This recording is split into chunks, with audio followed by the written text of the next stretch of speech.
Hey, what's up guys? My name is Tom Spark. Welcome back to another video.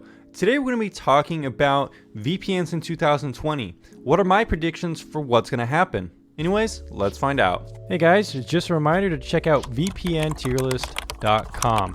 It's a collection of all my ratings on the channel, and you're going to find lots of helpful information here on how to choose a VPN. Anyways, back to the video. Alright guys, so my first big prediction is going to be that there's going to be more big acquisitions in 2020, just like in 2019. 2019, we saw J2 Global, the company behind IGN, Speedtest.net, among other sites like PC Mag, purchased a big VPN provider called IPVanish. We also saw Cape, owner of CyberGhost, purchase private internet access, which was a huge deal, and it actually upset some customers. Now, J2 Global purchasing IPVanish didn't really seem to upset that many people, but it is an important thing to think about acquisitions and how it affects VPNs. When a company buys VPN, it's actually like buying you as a customer as well. And if you don't trust the company at hand that bought the previous VPN you owned, the previous company who owned it, then it can be concerning to you as a customer. Not only that, but I think having more acquisitions in the VPN industry is actually a bad thing. We don't really want every VPN being owned by the same company, because the company that owns all the VPNs will make changes, will influence the direction of these VPNs, even if they claim they won't. Not only that, having big monopolized companies own this space, maybe 2 or 3, can also have very dire consequences. We see this with internet service providers in the United States and elsewhere in the world, where there's customers only really have chances of choosing between something like Comcast or Verizon, which both aren't that good of companies, to be honest, and are very expensive, but customers don't really have any other choice. These companies have monopolies on pretty much the entire sector, and no other company can really compete against them. So that would be really unfortunate to see that happen in the VPN space. It hasn't happened yet, although I think it kind of has happened a little bit. We see VPNs like NordVPN, ExpressVPN, those are pretty much some of the biggest ones out there, kind of take over the space with their copious amount of advertising and spending. They kind of have shot up their rankings by inflating cash into their business, and some people just think that NordVPN is like the VPN to use, even though there are a lot of other VPNs out there. So that's something to think about. I think another thing that will probably happen is the people who invested into these companies and acquired these other companies will get frustrated without seeing immediate returns. Some acquisitions, maybe let's say J2 Global bought IPVanish, maybe IPVanish isn't doing as profitable as they want. They could sell, shares or sell the company to someone else, and the end result will be that your customer data, maybe some of the billing information and stuff like you submitted to them, it will be bounced around like a hot potato, which is definitely kind of concerning. Not only that, but I think the acquired VPN providers will be watered down. Let's say that J2 Global bought IPVanish and a couple other VPNs. They could potentially make these VPNs slower. They could remove some servers. They could kind of dilute the VPNs in terms of their product value, so that way they get more of a return on their investment. It's not surprising to see stuff like this happen in the future, I don't think. And we could see, big VPN providers that used to be a certain way kind of get worse. Maybe this will happen with private internet access now that Cape owns it. Maybe they will kind of see private internet access as a potential competitor to CyberGhost. Maybe CyberGhost will have more money than private internet access does. It's not really something we get to see on the consumer side, but I think it's something to definitely consider, that when a VPN gets acquired, it can get watered down.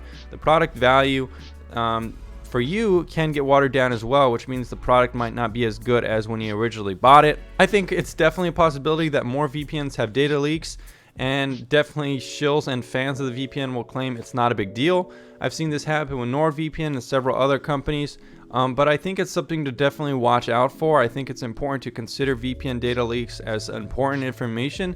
There are a lot of VPNs out there after all, and a lot of them have clean portfolios. So I think watching out for data leaks in the future and giving them considerable thought, and maybe not trusting the VPNs that have data leaks in the future, is going to be a smart thing to think about. In terms of my side, I think I'm going to keep getting emails from no-name VPN companies emailing me, asking me to do a review of their product or some kind of sponsored placement within my videos. I get these almost like every week. Some VPN I've never heard of, barely even shows up in Google search results, Half the time I think it's spam, half the time I think it's just desperate companies looking to get into the space, offering me like $500 for 30-second ad placement. You haven't seen any of that in my videos, and you know that means that I am unbiased and truthful in my reviews. I don't take any sponsorships like that because it would kind of ruin the whole point of my channel, to be honest. But I will expect to see more and more of those emails in the future as the channel gets bigger. I think in 2020 we'll see more and more people start reviewing VPNs, or the same people that do review VPNs on YouTube will keep doing it. A lot of people have kind of started to realize that VPN is a very profitable niche in terms of affiliations and stuff like that, and it's not that hard to make a kind of generic VPN review. It's hard to make a very good VPN review like here on my channel. But I think you'll see more and more YouTubers continue and make reviews about products that have 100% commission rates. This is stuff like IPVanish, NordVPN, Surfshark VPN, CyberGhost, all these kind of products, Hide My Ass, the list kind of goes on, to be honest. If you see a YouTuber reviewing one of these products and giving it a good score, chances are it's because they have a 100% commission rate, and if you buy the product from their links, they're going to make a ton of money, so this is definitely inflating their review scores. Honestly, I never do that on the channel, and my top rated VPNs all have commission scores that are less than 100%. TorGuard has 30% commission rate. You know, Windscribe has like a 50% commission rate. AirVPN has like a 20% commission rate. Those are my top 3 VPNs, and none of them have like egregiously high commission rates like the ones I mentioned. I think in terms of some of the bigger name VPN providers like NordVPN, we could start seeing them maybe pulling back advertising, maybe focusing on the other brands like NordPass. I saw some people on Twitter complaining about how NordVPN is spamming them with more emails, getting them to advertise, you know, their new products like NordPass. We might see some other VPNs like Surfshark that could be related to NordVPN in some way in terms of management or something like that, you know, being advertised more. If we see any new VPNs like Surfshark, which kind of came out of nowhere like not that long ago, and if we see some like no-name VPN like Surfshark or something else kind of just pop up everywhere on YouTube, then it could be a good indication that it's owned by a larger company like NordVPN or some other kind of conglomerate that really wants customers and isn't afraid to spend copious amounts of money on it. I think overall most VPN companies will probably stay the same in 2020. Honestly, VPN companies don't change that much from year to year. Mostly what will happen with VPN companies, they might improve streaming compatibility. That's probably the biggest area for improvement I've seen from VPN providers starting out in 2016 or so. You know, TorGuard and maybe ExpressVPN were like the only VPNs really unblocking Netflix, and now in 2020 we see a lot more VPNs kind of figuring out ways to unblock proxy errors and stuff like that. So admittedly, streaming compatibility across the board I think has improved. But besides that, we haven't really seen that many major changes from VPN providers. You know, everyone is still using AES 256. Most of them have similar feature sets. You know, some VPNs have updated their interfaces. Some VPNs have improved simultaneous connections and stuff like that. But overall, my rankings from across years have pretty much remained consistent. You know, my top VPNs haven't really changed that much, and my lower ranked VPNs haven't changed that much. You know, mostly what will impact the scores, I think, going forward will be stuff like data breaches and stuff like that that couldn't have really been foreseen, but can be somewhat predicted by the reputation score in my tier list. If a VPN has a bad reputation, chances are it's going to be involved in stuff sketchy later on down the line, kind of like I predicted, you know, with NordVPN and some other companies where I didn't give them a good reputation score, and look what happened, they had data breaches and stuff like that. So it's something to definitely watch out for. I think in 2020 we'll see more and more VPNs kind of implementing some beta tests for WireGuard. 2019 we already saw some of this with iVPN, MolVPN, TorGuard has some services as well.